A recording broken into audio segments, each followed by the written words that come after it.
Karen, Yes. what if you could tap into a collective of around 350,000 angels who move and work together as one unified being, kind of like a swarm of birds?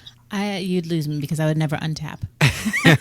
I'd just be in my room, tapped in forever. Right. But I'm assuming if you couldn't channel them yourselves, would you have a ton of questions for them? Oh, yeah. All right. Well, you are in luck because today we have a wonderful opportunity to chat with and about beings that are considered to be the Oprah of the cosmos. I love Oprah, and I love the cosmos. Well, then you're going to love this episode because they're called the Judah Collective, and they're here to introduce us to powerful spiritual beings from another dimension, ready to help us in the moment that we ask. How are we going to do that, you ask? Stay tuned to listen to one of our most important episodes to date. Welcome to the Skeptic Metaphysicians. My name is Will. And I'm Karen. And unlike Mulder and Scully, we both want to believe. So we've embarked on a journey of discovery. We've talked to people deeply entrenched in the spiritual and metaphysical world. We've thrown ourselves into weird and wonderful experiences. I even joined a coven of witches. And wait, you joined a coven? Yep, all in the interest of finding something. Anything. That will prove that there's something beyond this physical, three-dimensional world we all live in. This is the Skeptic Metaphysicians.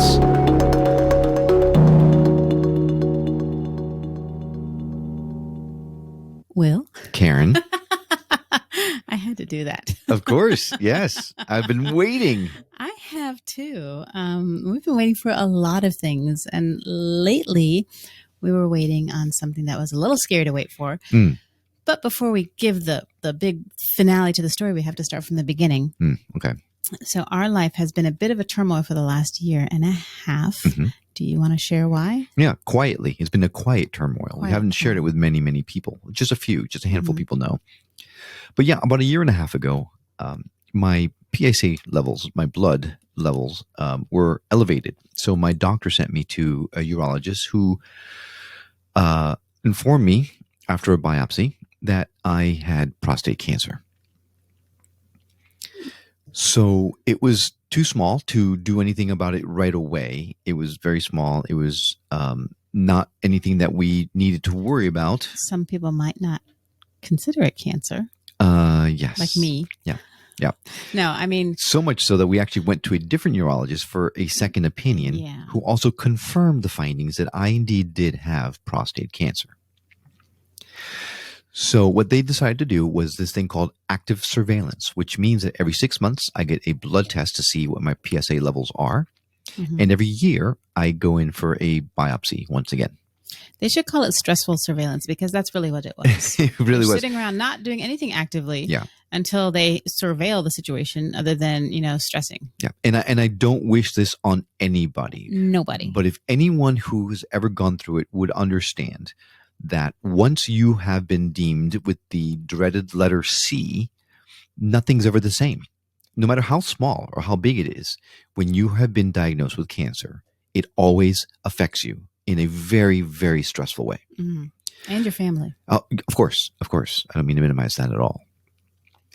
So at my last PSA test, my levels were not what we had hoped. Secretly, we had hoped that the biopsy needle had actually taken all the cancer out of it, so then my PSA levels would be back to normal. However, it wasn't the case. My levels indeed were a little bit even more elevated. So they decided to do another biopsy, this time with the help of an MRI. Mm-hmm. Karen, you know the term much better than me. The targeted biopsy? Yeah, targeted bilateral biopsy. So what they do is they send you into an MRI machine. Which you loved. Oh my gosh, I hated it with a passion. But anyway, that's a story for another day because I had some weird things happen while I was in there. But they do an MRI, and what they do is they put the results of the MRI over a 3D map that they do with the ultrasound of your prostate as you're getting your biopsy, and they target the biopsy needle to where they see areas of interest. Sadly, when they did the MRI, they found a second larger spot in my prostate that they were very concerned with.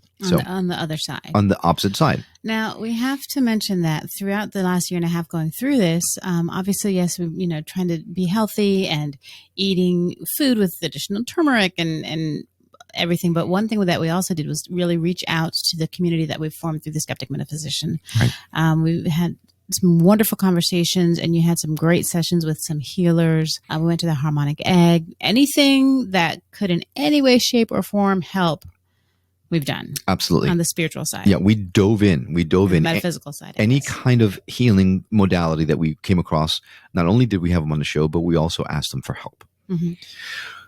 Well, they did that second biopsy just a little bit over a week ago. And the worst part was waiting for those results. More waiting. Because it was a week, right, between the time that I had my biopsy to the time that they actually released the results. And the appointment they set up was going to be like 20 days after the biopsy. Yes. 22 days. It was a long time. Terrible length of time. That seems like 6 years. An unfair amount of time, to be frank. But when the results finally came in, I was shaking. I was shaking like I don't think I've ever shook before.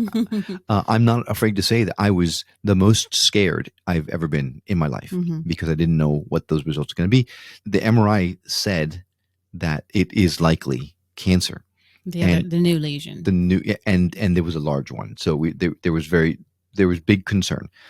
So when I opened up the results, long story short, there was a whole long drawn up process.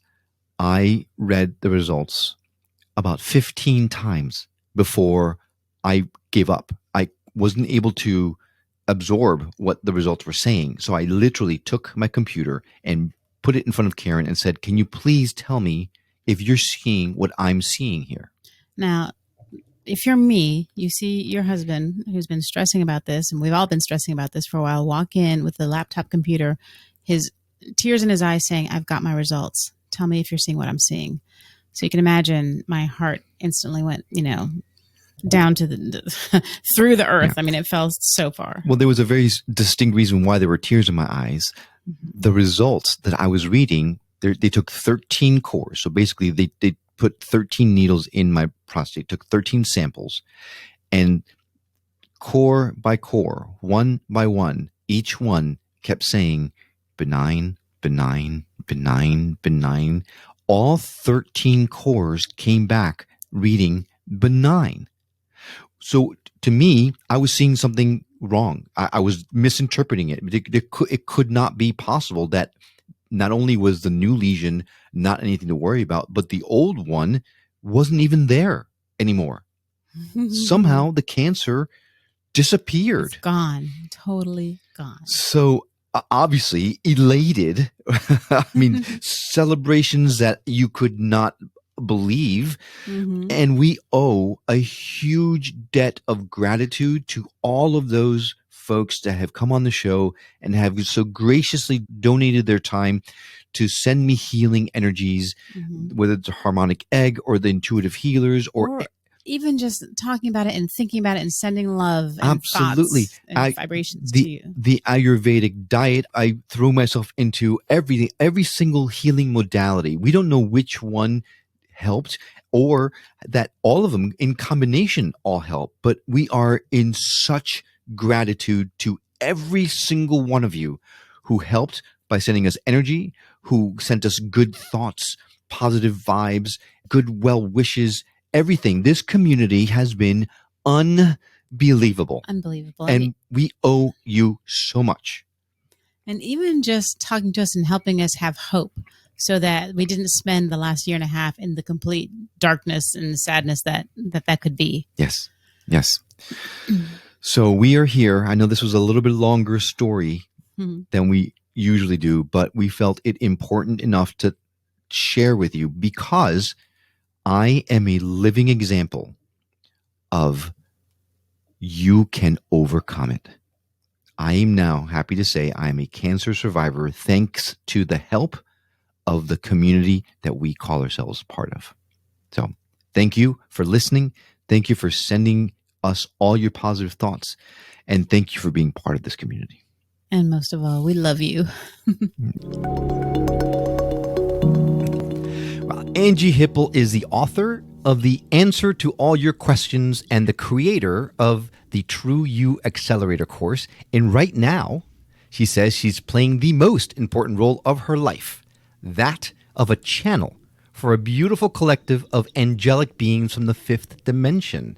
Their name is Judah, and they're a collective of around 350,000 angels who move and work together as one being. And she believes that we are all going to be working together, the humans and these beautiful beings who are channeled for our highest good. Welcome to the show, Anjie Hipple.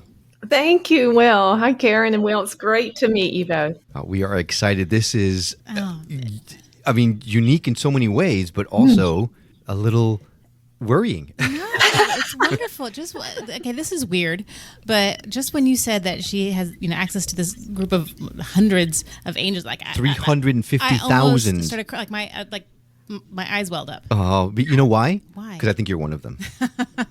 So, Angie, we should disclose. Karen has been proven that she is an angel on the earth. Yes. And she's probably identifying very much with the Judah collective. You might be one of the collective, Karen.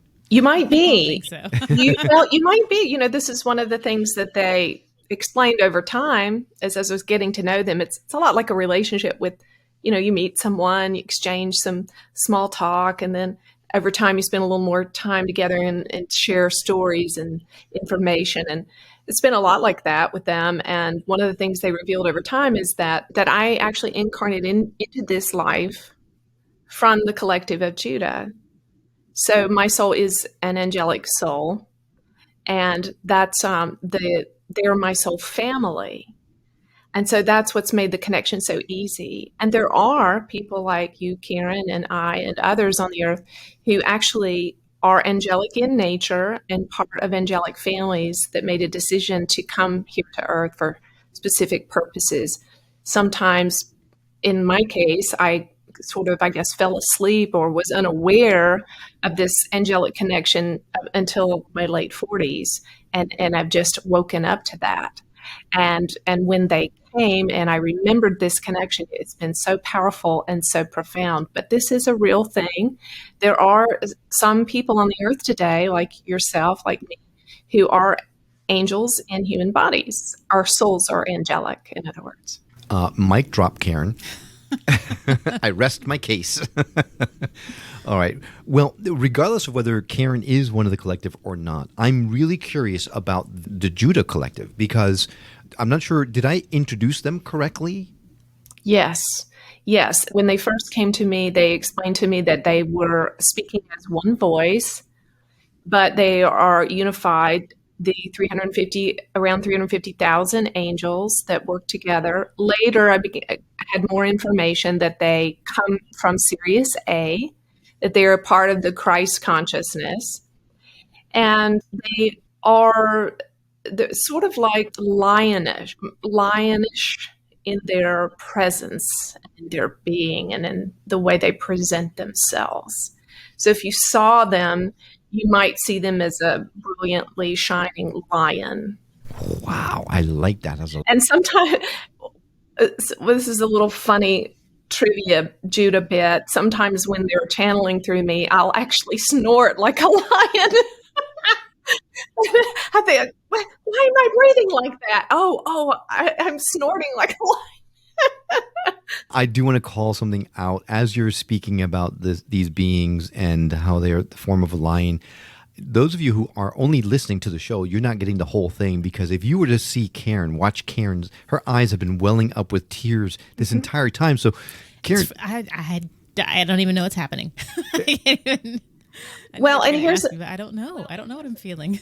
That's amazing. Well, sometimes it is, when you meet your angel family, I think it could be a lot like, if you imagine yourself, if you were born a twin and you were separated at birth from your twin, and each of you were raised by a different family, and then maybe you got to be in your 30s or 40s or 50s and you had the opportunity to meet them, the joy that you would feel, I think it's very much like that when we get reconnected with our cosmic family, because our cosmic family has much more influence over us than even our biological family ultimately, because our cosmic family is the family of our soul. And our soul is the part of us that never dies.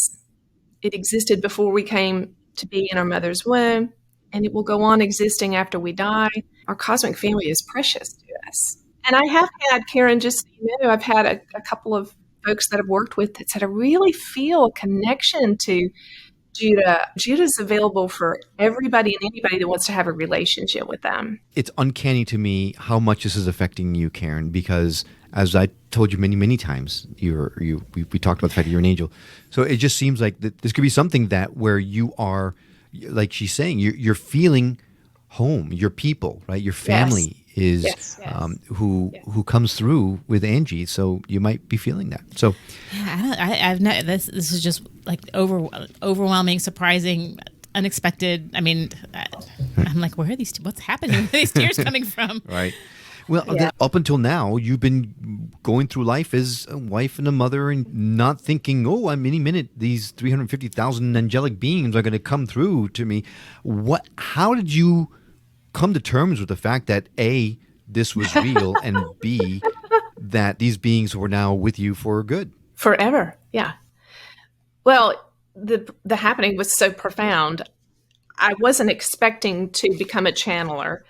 Tell us about when you had this awakening, when it happened, and how it felt. Oh, yeah. All right. Let's see if I can give you the trailer version of the movie.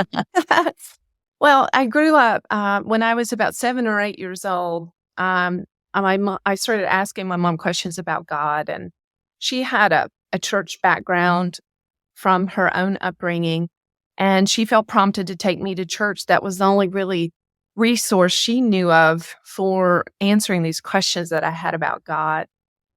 And I remember after some time of going with my mom, sitting in a pew one night and hearing the preacher talk about hell. And I thought, oh no, I don't want to go to hell. Definitely don't want to go to hell. And I also remember thinking, oh no, I don't want to be separated from Jesus. And in that moment, this mist came all around me. It was like I had been enveloped in this beautiful fog. And I just felt overcome with love and bliss and joy. And I wasn't sure what to do, but I heard them telling me, the preacher saying that I should come down the aisle if I wanted to receive this beautiful Jesus into my life. And so I did what any child would do, and not having any other information or insight, I just trotted right down that aisle and I repeated the prayer that they asked me to pray. And I was baptized and I started reading my Bible, and I was just very, very happy to do anything that was given to me to do, because I had been overcome with this presence of love. And I had different moments like this off and on throughout my childhood and young adulthood, where I would experience this tangible, powerful, loving presence come in the room with me. And my only frame of reference for who and what that might be was from my Christian upbringing. So I made a lot of false assumptions and associations because of that. Not really having a lot of guidance or understanding.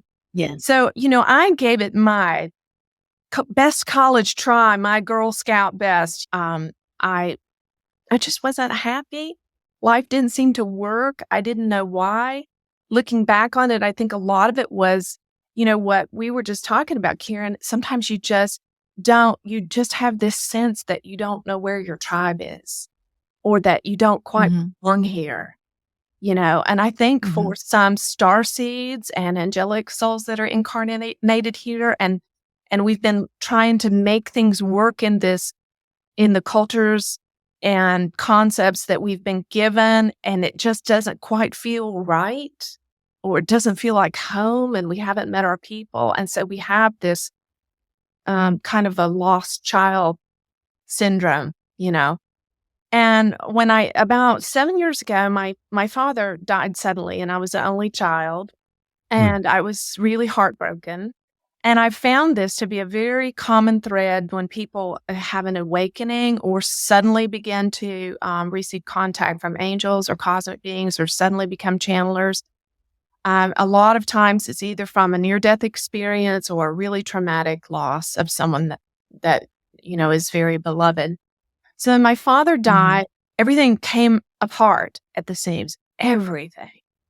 All my roles started getting peeled away by life one at a time.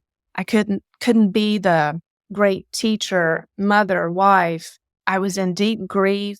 I ended up divorced. I ended up taking an exit out of Christian life. It just felt like my soul was longing for freedom. And I had no idea where it was, or what it looked like. But I knew that what I was doing wasn't working anymore. A couple of years into this process of letting go of all my roles, I found a new spiritual partner who was the opposite of everything I knew. He was that weird hippie guru ashram guy from the 70s, right?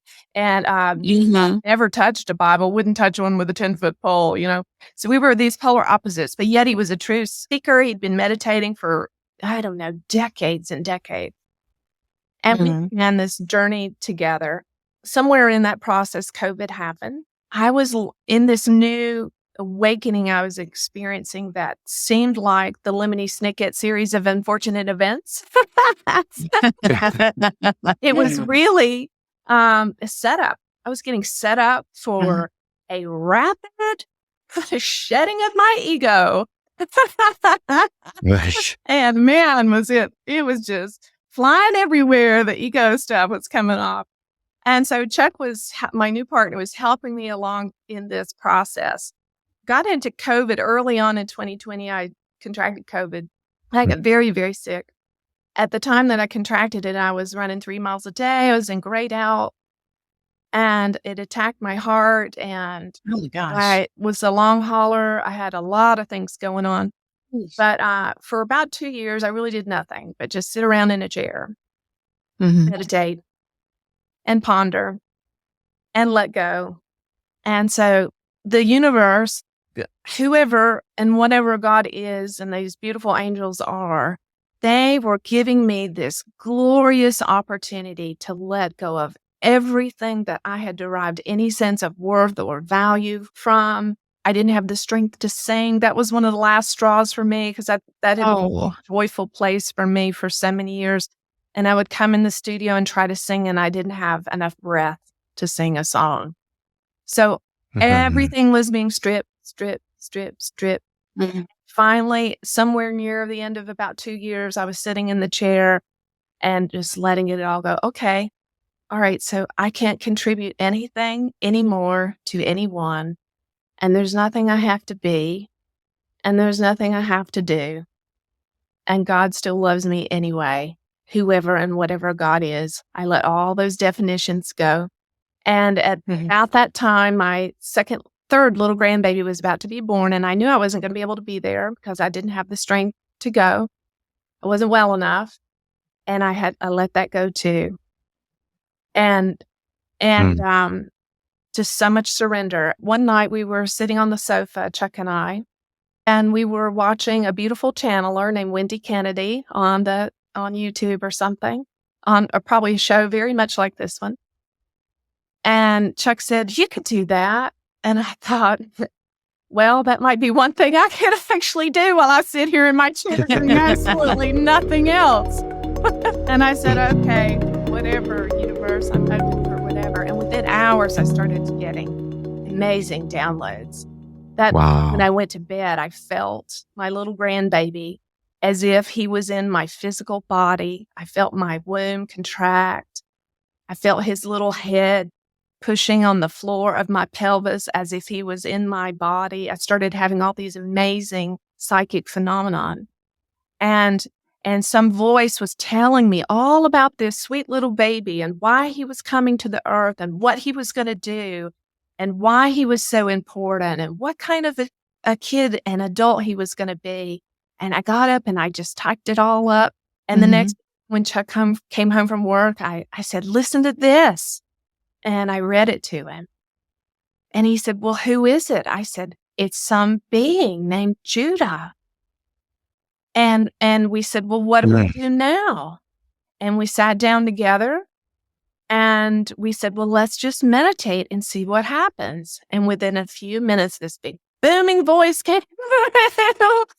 And so for a year now, almost every night, we get visited by Judah. And the reason we call Judah the Oprah, besides the fact that I love Oprah, is because if you ever get a call from Oprah, your life just radically changed, right? everything about your life. Very true. Yes. Very true. And then if she starts introducing you to some of her other friends, then you know each one of them that you meet is going to be a game changer too. And Right. for a while it was just Judah, but then Judah introduced us to the Pleiadians and to Lars of Arcturus and Zed of the Tall Grays. And then we met Rolf, who is an ancient mantoid being, who's the keeper of the crust of the Earth's mantle, and Bella, who's a group of fairies who are really passionate about straightening parents out and how they're raising their kids.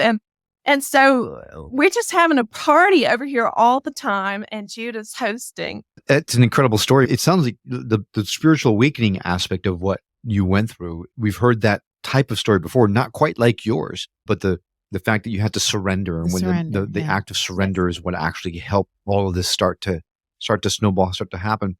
I have a ton of questions to ask you, but I also would love to talk to the Judah Collective themselves. We need to take a break, so stay with us. When we come back, we're going to see if we can't make contact with Judah, and then we'll ask some more questions of Angie, but stay with us because you do not want to miss this.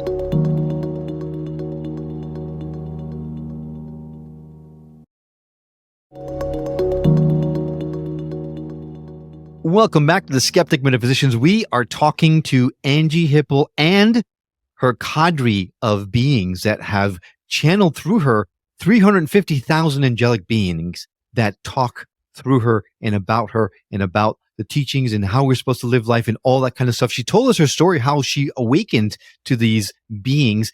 And I think, Anjie, you had one more thing you wanted to express about that.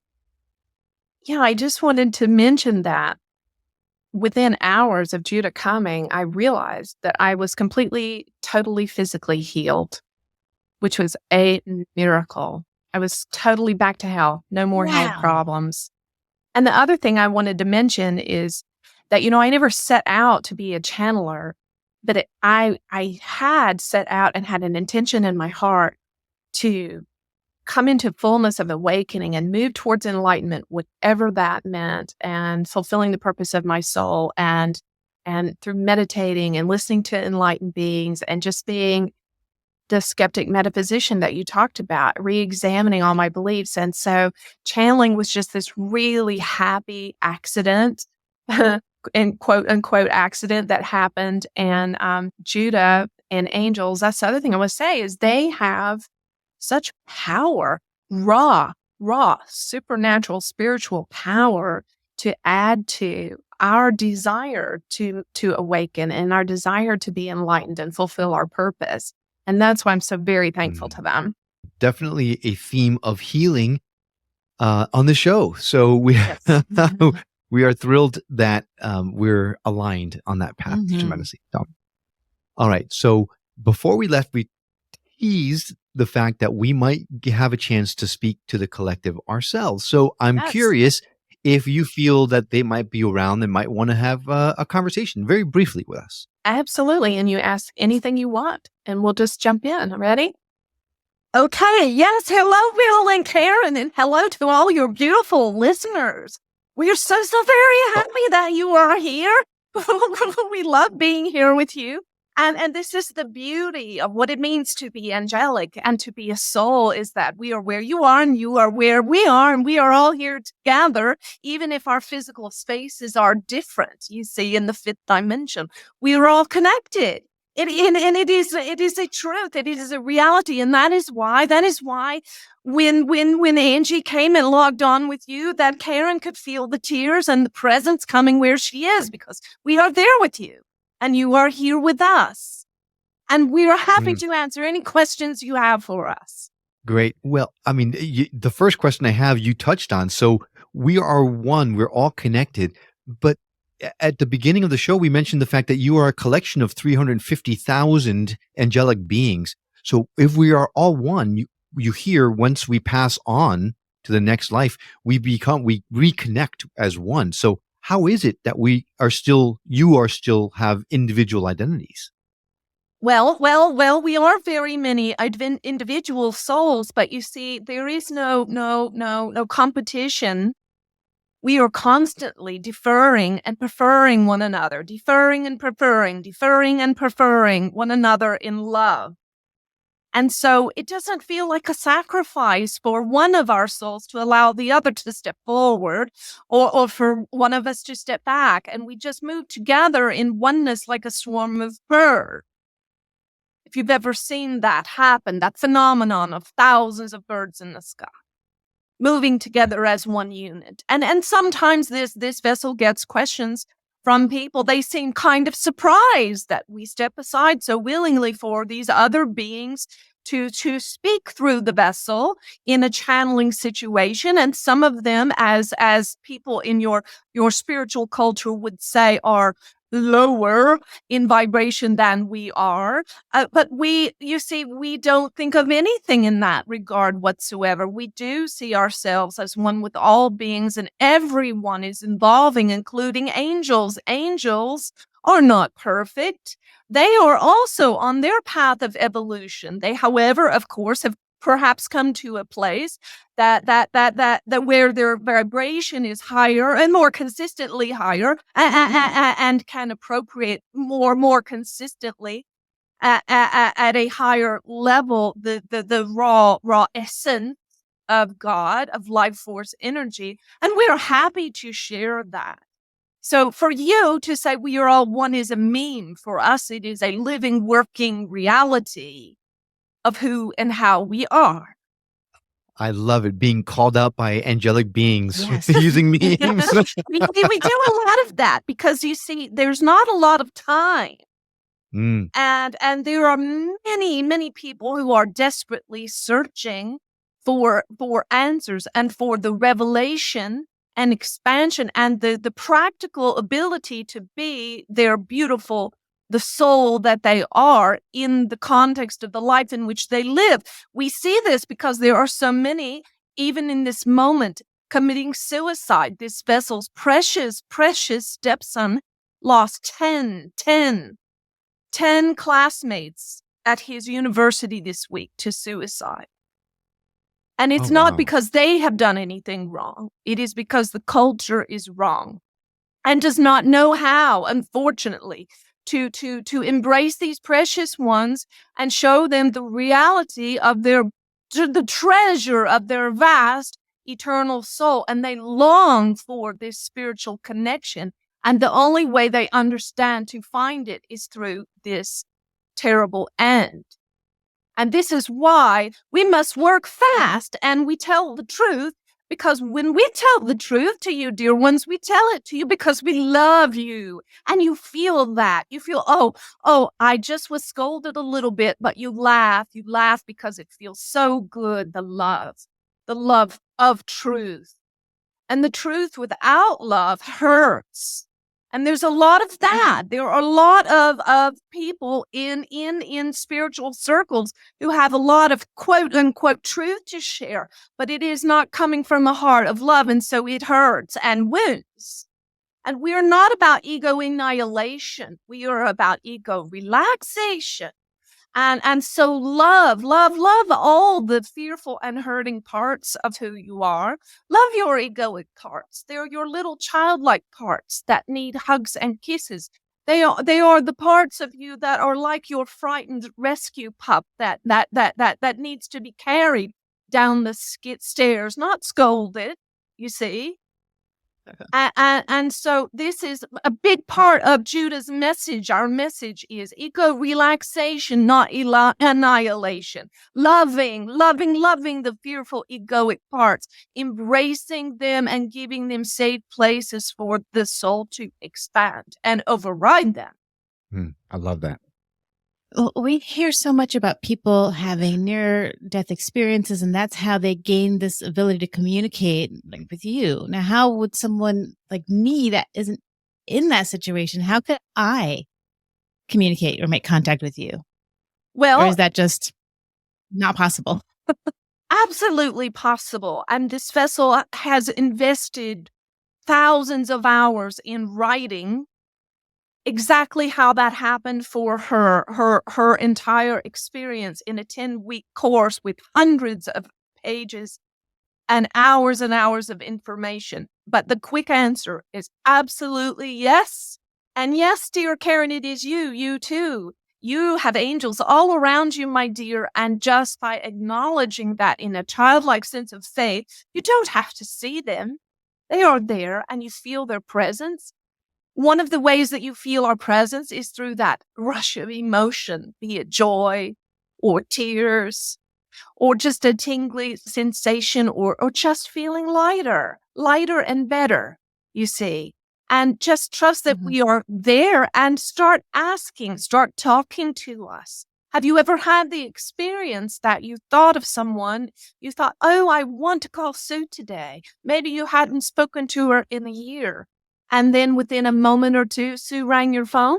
Yes. So she was there all along, was she not? And so were you. It was just a matter of making the connection, and the connection was made telepathically through thought. And so we are here right now for you, dear, right here, right there in the room with you and all around you, and just your thought, just your thinking of us, and then we may connect. We may connect, just like with the cell phone, you see. Well, you don't understand all about how it works, do you? But yet it works nonetheless. And so you just call out to us and we will answer. And we answer not always through a big booming altercation as we are doing through this vessel, though if that is something you desire, you are certainly welcome to do that as well. But understand that we come in these gentle thought impressions that make you feel better. And that is us. And it is us conjoining like conjoined twins with your higher self. We are not God. We are your big brothers and sisters, my dear. And just like if you have a big brother or sister, and you look at them sometimes and you can see they have your same nose or your same eyes or maybe some of your same mannerisms and so on, you see. Well, we are your big brothers and sisters. And when you hear us and you talk with us, you will see a little bit of us in you and you in us. I think I'm seeing an awful lot of you in Karen and vice versa. Again, if you're only listening to the show, you're missing part of it. Karen, are you okay? Yes. I mean, this is really touching you. Huh? You're We're really so glad to resonating with find you. her here. We're just pulling her into our heart today and giving her the biggest hugs because we're so happy Oh, you're for gonna make me this cry. reuniting, a family reunion. Gosh. Well, And it's never Karen, too I'm late, going to give my you a second to. dears. Never too late to have a dream. Never too late to meet your angels and be reunited to your tribe. We don't think in terms of a 70 or 80-year life, you see. You are an eternal soul. And what is happening in this moment for you, dear, is you're remembering. You're remembering a connection to us and to angels that you have had in the past. And you're remembering as if you're waking up from a dream and remembering a dream, but the dream is real. It's real, Karen. It's real. What I've been telling you for a long time, this is the only time I'm going to go, I told you so. Right. Now, I'd like to go back a little bit to something, the answer you gave us to the first question about the challenges that we're going through in this world. And I know I don't want to keep you too much longer. So really the question I have is, with so much strife, with so many difficult problems happening, what can we do here to help bridge that gap? How can we help humanity to remember? How can we handle the strife and the conflict that we are experiencing as humanity right now? Yes. Wonderful. Well, we have tons to say about this, but we will keep it simple. And we will say that there are hundreds of hours of free channels on this vessel's YouTube, free on this topic, where Judah and other beings will speak. But we will make it short and sweet here. And please be careful not to hear it as a meme or something trite, but it is just as simple as this. Love the one in front of you with every ounce of your being. Love them. Love and choose to trust them. Even if you feel they may not be trustworthy, love and trust them. Step away from fear and doubt in the moment, whatever that means for you. And choose love and separate yourself from divisiveness. For example, this vessel is absolutely 100% committed not to affiliate in any way, shape, or form with any political party or any religious institution that might inhibit her from being what someone needs. Be love for the one in front of you. Be love for the one in front of you. Pour out all the love you have for them. And when you've done your best and they cannot receive, or you don't know how to love them, then go back and love yourself. Love yourself, love yourself, love yourself. Gosh, I love that answer. And if anything fails there in any way and you are uncertain, then go back and meditate. Love and meditate. Love and meditate. All things can be resolved in meditation. All things. All things. Home Depot says, where doers get things done. We say, meditation, where doers get things done. Do things first in meditation. And resist the urge to act or take action until you are in perfect alignment and peace. Most of the time, no action is needed beyond loving and meditating. Oh my gosh. I think, Judah, that we're going to need to have you on the show a lot more because there's so much that you could teach us and there's so many questions. But I do have more questions for Angie's. But before you go, Karen, do you have any last questions for the collective? Yeah, anything you want to say to them or anything?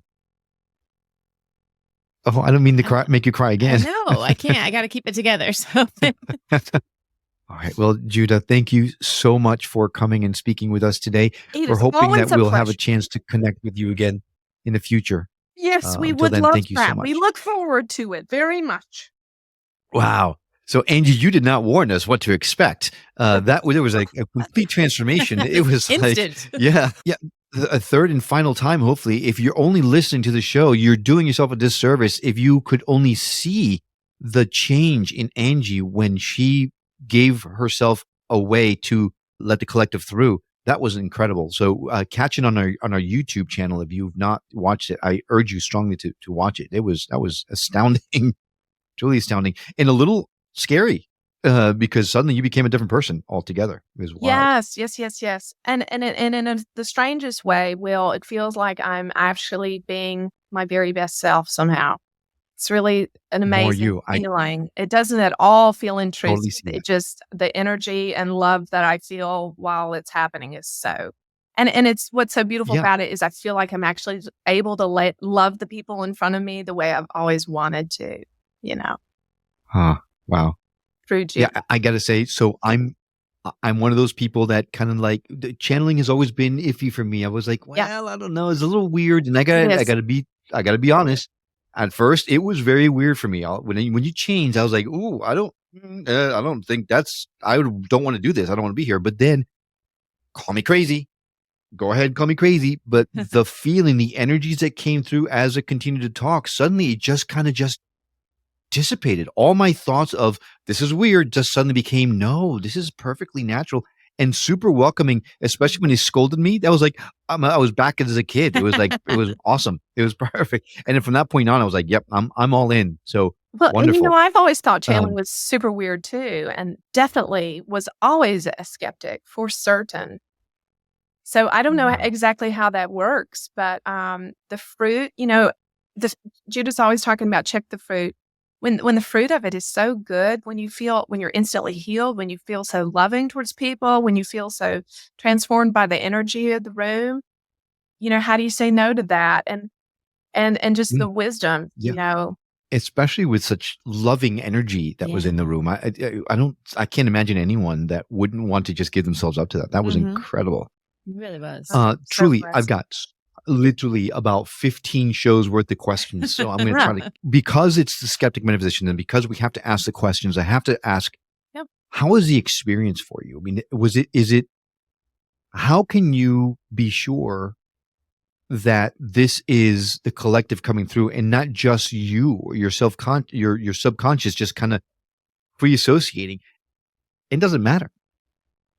Yeah, I asked myself all those questions. I mean, in the beginning, I would have really tough moments like, what's going on? Am I schizophrenic? Do I need to go on medication? Should somebody be locking me up? That mind stuff kicks in. And I think, you're right. I don't think we really have to know the answer. I think we have to go by the fruit of, is this producing something really good in my life and other people's lives? If I think for me, I have to just set aside the weirdness of it and the bizarreness and listen to the message. And I do that. One of my favorite things that we're doing now, we have a daily quotes from Judah.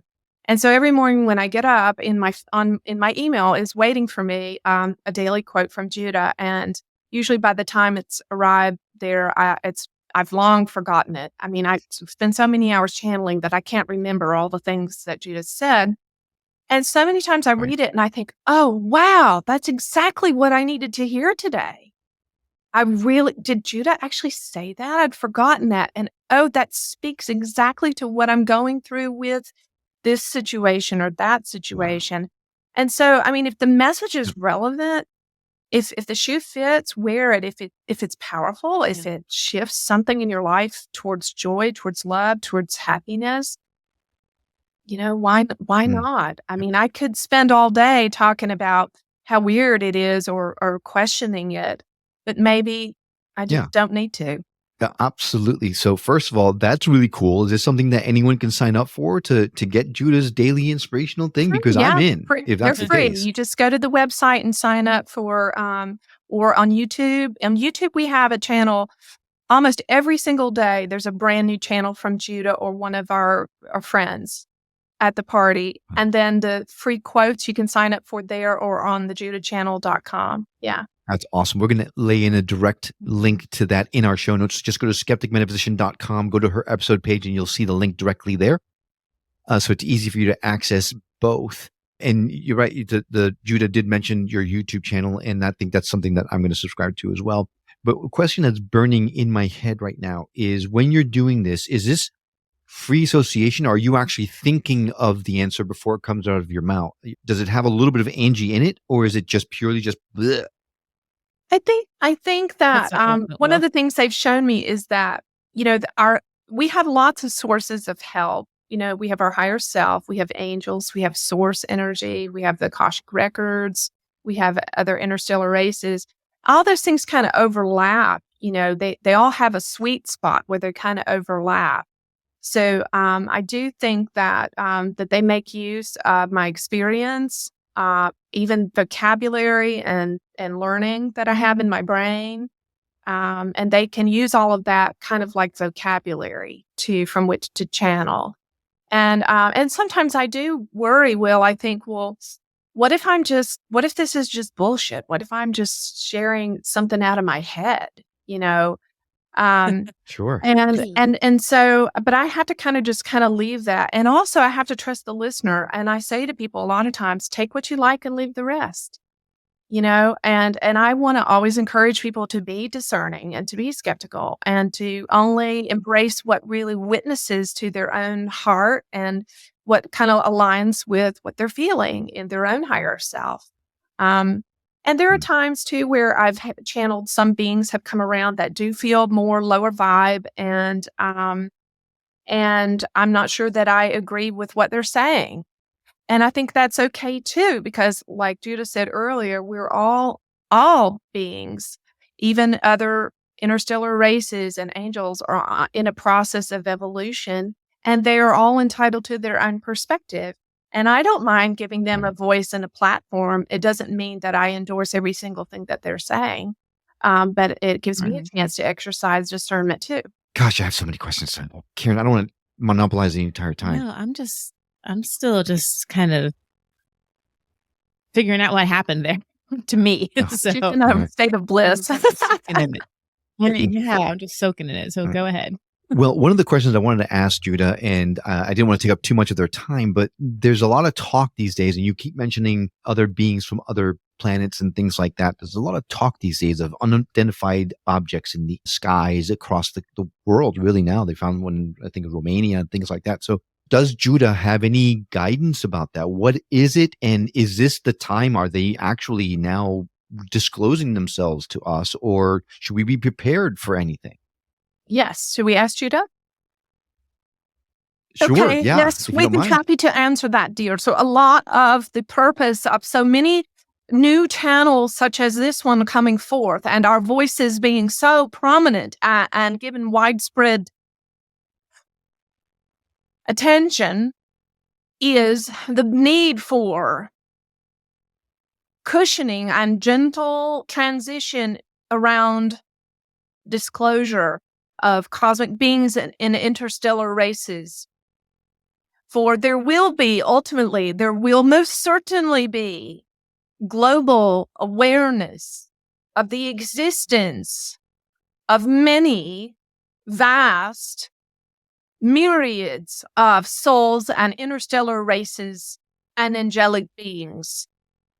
And there is so much in your media and culture, including in the news, that is very cleverly, sometimes unconsciously, other times intentionally designed to incite fear.